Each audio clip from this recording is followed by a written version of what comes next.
This is taking too long.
Odessa for Tuba.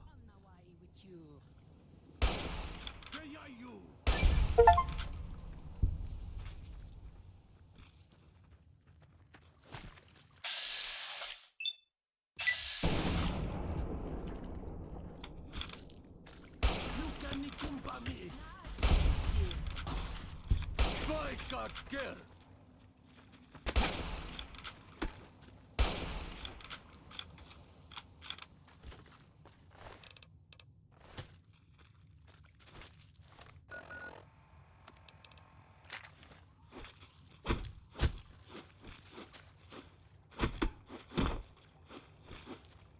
All night.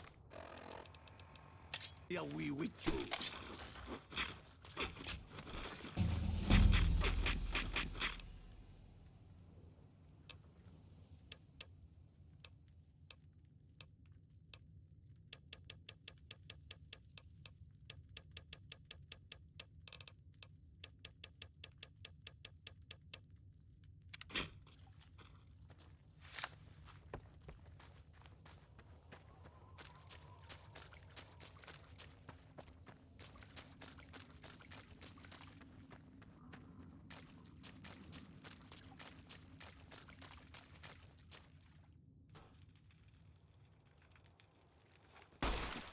We warned you at Syracuse, and you persisted.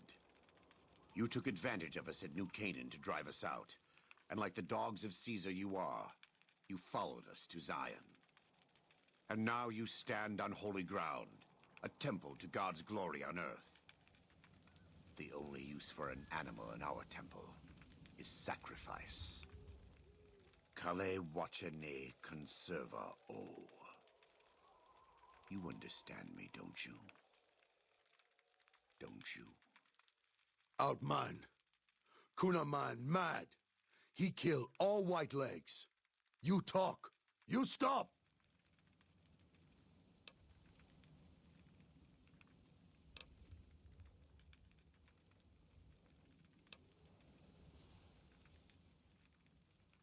Baika Kur. You devil.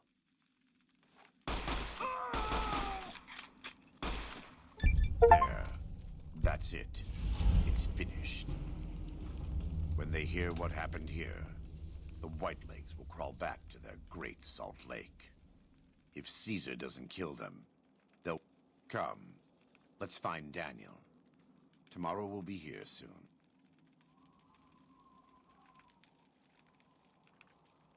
And so it was that the conflict between the New Canaanites and the Whitelegs was finally resolved. The courier's involvement had tipped the scale, shifting the fragile balance of power. Joshua Graham's chilling execution of salt upon wounds seared into their minds. The surviving Whitelegs retreated to the Great Salt Lake, unable to shake the memory of their brutal defeat and the dead horses' savagery in battle. The Whitelegs feared further reprisals. They fled north, out of Utah, into Wyoming. The wilderness was harsh, and the first winter claimed over half the tribe. When spring came, the survivors parted ways in small bands, and so the Whitelegs died a quiet, ignominious death. The Sorrows fought beside Joshua Graham and the dead horses, eradicating the threat the Whitelegs posed to Zion, watching as the courier encouraged Joshua Graham to execute salt upon wounds. The Sorrows learned that New Canaan offered no mercy to the wicked. The Sorrows' transformation from a peaceful, timid tribe into a merciless warlike people broke Daniel's heart. Over time, the Sorrows became ever more ruthless in their dealings, even with each other. Daniel traveled to and fro between the New Canaanites and Zion, continuing to plead for a return to the old ways whenever he visited. Eventually, the Sorrows grew tired of his blather and turned their backs on him.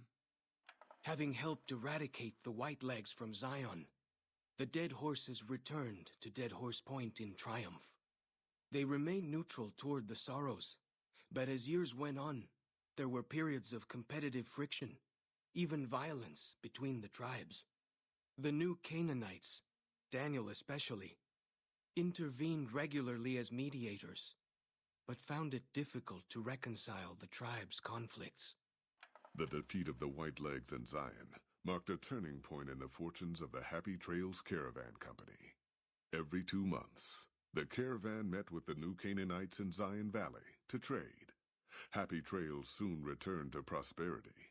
The vigilance of the Sorrows and Dead Horses in defending southwestern Utah, initially startling to Happy Trails caravans, soon proved a blessing. The tribes united against the 80s, driving them back from Highway 50, and thus opening yet another trading route for Happy Trails caravans. With the Whitelegs crushed, Joshua Graham led the Sorrows and Dead Horses in tearing apart and burning the corpses of their enemies. He set about training his army in the way of the Canaanite, and soon the new Canaanites and tribes of Zion were feared well into the Mojave. Legends of the Burned Man grew even more depraved and terrifying. For years after the defeat of the Whitelegs, Daniel did his best to minister to the Sorrows' spiritual needs. Try as he might, he could not hold back the tribe's increasing militancy and reverence of Joshua Graham. Demoralized, he returned to his family and Dead Horse Point. His failures haunted him for the rest of his days. And with that, the courier walked out of the history of the tribes of Zion and back to the gathering storm of the Mojave Wasteland.